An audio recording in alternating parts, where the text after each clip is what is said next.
Bonjour à tous. Alors on va vous faire une petite présentation du site Kidsland qui a été réalisé par le groupe 1. Nous avons utilisé un template qui est proposé par le site Templated avec le modèle Left Sidebar. Nous avons rendu le site dynamique en intégrant plusieurs éléments dans l'index PHP. Alors dans le header, on a inclus onglet PHP. Dans la page, on a créé une illustration de bébé sur Illustrator. Et ensuite, on l'a exporté au format PNG pour conserver la transparence. Et puis inséré entre le header et la div page. Ensuite, on a inclus le menu dans la barre latérale, le moteur dans la div content, et puis dans le mail, on a intégré les options du site et leur description en personnalisant la présentation. Donc on a sélectionné des icônes qu'on a trouvées sur le site Font Awesome et on les a intégrées puisqu'elles étaient visuellement plus cohérentes avec nos items qui étaient donc ajoutés, retirés, listés et gérés. Et donc la page index va les récupérer directement sur le site Font Awesome. Enfin, dans le footer, on a créé un formulaire de contact qui comporte différents champs. Donc on utilise la méthode POST et donc l'envoi du formulaire est transmis à la base mail.php où se définissent les différentes variables nécessaires à l'envoi du mail en récupérant les inputs qui sont postés. Donc voilà, donc là ici je rentre les informations dans les différents champs. Voilà. J'envoie et donc je regarde dans la boîte mail, et ben impeccable, c'est bien reçu, on a bien reçu le mail, ça fonctionne. Ensuite on peut rentrer un peu plus dans le détail des éléments qu'on vient de passer en revue, donc on a le moteur, donc ici grâce à un switch on a intégré tous nos fichiers PHP en leur attribuant un numéro de page. Donc ici par exemple, la page 11 renvoie au fichier ajoutenfant.php. Donc on a aussi le menu, donc le fichier menu, là aussi grâce à un switch, on affiche un menu dans la barre latérale en fonction de l'onglet visité. Un autre sujet, on a créé un fichier config.php qui va nous permettre d'échanger des informations avec la base de données MySQL. Pour la base de données MySQL, on a créé une base de données Nounou qui est composée de 3 tables, Nounou, enfant et planning, grâce à l'outil ondras.zarovi qui avait été proposé. Donc après avoir créé ces tables dans SQL Designer, nous les avons importées dans PHPMyAdmin. Ensuite, en ce qui concerne les onglets, comme dans nos précédents sites, les onglets sont définis par le fichier onglet.php. Et puis donc maintenant on va pouvoir passer côté client. Côté client, on a donc plusieurs onglets. On a l'onglet ajouter. Dans celui-là, on peut notamment ajouter un enfant dans la base de données.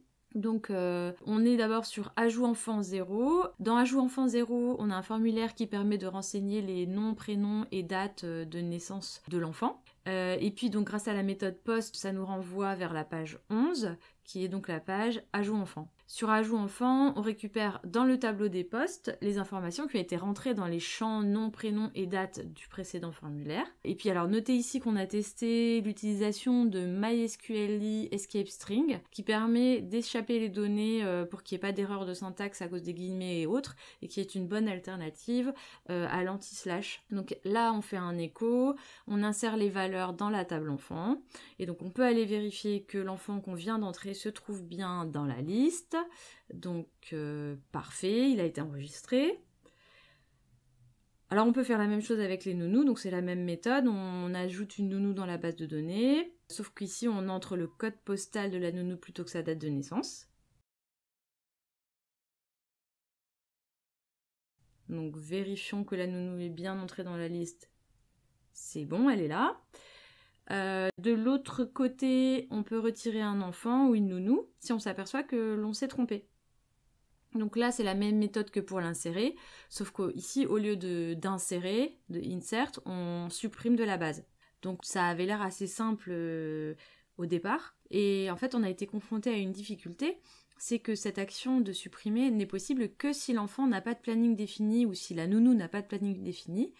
Et dès que l'enfant est lié à une autre table, on reçoit un message d'erreur puisque il y a des clés étrangères, des foreign keys, qui ne permettent pas en fait, qui bloquent la suppression. Donc après maintes recherches, on a fini par trouver la parade.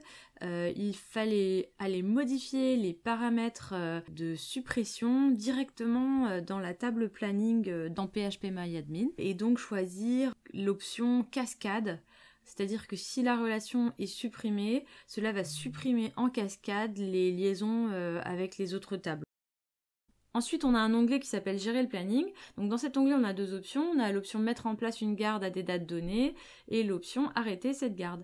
Donc on a la possibilité de mettre en place une garde en sélectionnant l'enfant, la nounou. Les deux se sélectionnent dans des listes déroulantes. Et on a aussi la date de début et la date de fin. Donc on envoie toutes ces informations à la page Créer garde. Et celle-ci, donc, elle inclut le fichier config.php, elle définit les nouvelles variables grâce au tableau des postes, et donc elle se connecte à la base de données, elle insère toutes les données grâce à Insert into Planning Values, donc 0 c'est l'identifiant, la date de début, la date de fin, l'identifiant de la nounou et l'identifiant de l'enfant, ce qui permet de créer le planning. On a aussi donc dans cet onglet la possibilité d'arrêter immédiatement une garde. Donc on sélectionne dans un formulaire, cette fois-ci avec des boutons radio, la garde qu'on souhaite arrêter. Et elle est postée vers gardefin.php, donc qui va mettre à jour la table planning en ajustant la date de fin sur CureDate, c'est-à-dire sur la date du jour, la date courante. Donc on récupère les informations des différentes tables en faisant une jointure des tables souhaitées.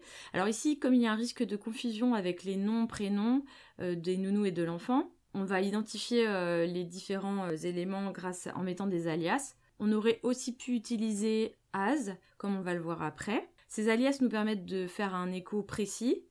Donc ici vous voyez, garde arrêtée avec succès. La garde que vous venez d'arrêter correspond au planning numéro tant. Il s'agit de l'enfant, donc la prénom nom, gardé par la nounou prénom nom. Donc on peut revenir sur l'onglet listé. Là on voit que outre les listes d'enfants et de nounous, on a aussi la possibilité de lister les enfants qui ont une garde en les associant avec leur nounou et leur planning, comme on peut lister les nounous qui gardent des enfants en les associant avec les enfants qu'elles gardent et leur planning. Donc là on fait une jointure entre les différentes tables et on définit where de manière à ce que les gardes affichées soient en cours. Donc ici on utilise as pour faire un écho précis concernant la garde. Et puis dernière possibilité, on va pouvoir trouver une nounou selon les dates qu'on souhaite. Voilà, nous avons fait le tour. On vous laisse tester notre site maintenant.